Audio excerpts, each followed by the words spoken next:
কি করেন আপনি? আগে আইডি বেচি, বাট ফাজলামি হচ্ছে আমার সাথে। সিরিয়াসলি স্যার, আইডি বেচলে তো এইটা আসে। আমার বাড়ির দোতলাটা পুরো আইডি বেচে করেছি। একটা রেড ক্রিমিনাল আইডি আছে, নেবেন নাকি? আমার বাড়ির 3 তলাটাও হয়ে যাবে।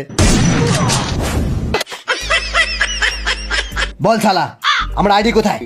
শুনেছি একটা হ্যাকার আপনার আইডি হ্যাক করে নিয়েছে, তার বেশি আর কিছু জানি না স্যার। এখনো বলছি, সত্যি কথা বলে দে। ডেজার্ট ইগলের গুলি কিন্তু আমার নলের ডগায়। এভাবে ভয় দেখাবেন না স্যার, অলরেডি আমার ডেজার্ট ইগলের ডগায় চলে এসেছে। লাইভ স্ট্রিম হ্যাক করেছিলে কেন? আমাদেরকে ফ্রেন্ড লিস্টে নেয়নি স্যার। ফ্রেন্ড লিস্টে নেয়নি বলে হ্যাক করতে হবে? স্যার আমরা সবাই লোকেশ গেমারের ফ্যান। ও লাইভ স্ট্রিম চালু করলেই আমরা সকাল থেকে ফোন নিয়ে পড়ে থাকি। 200 টাকা করে সুপার চ্যাট করে দিই, ভিডিও শেয়ার করি, আর আমাদেরকে ফ্রেন্ডে নেবে না? বাকি সময়টা কি করো? আমরা সবাই বাল ছিঁড়ি স্যার। নাম কি? Garena free fire max. তোমার নাম জিজ্ঞেস করছি। গেঁড়া, পুরো নাম বলো। গেঁড়া মদন রায়। বাবা কি করেন? বাবা ইউটিউবার।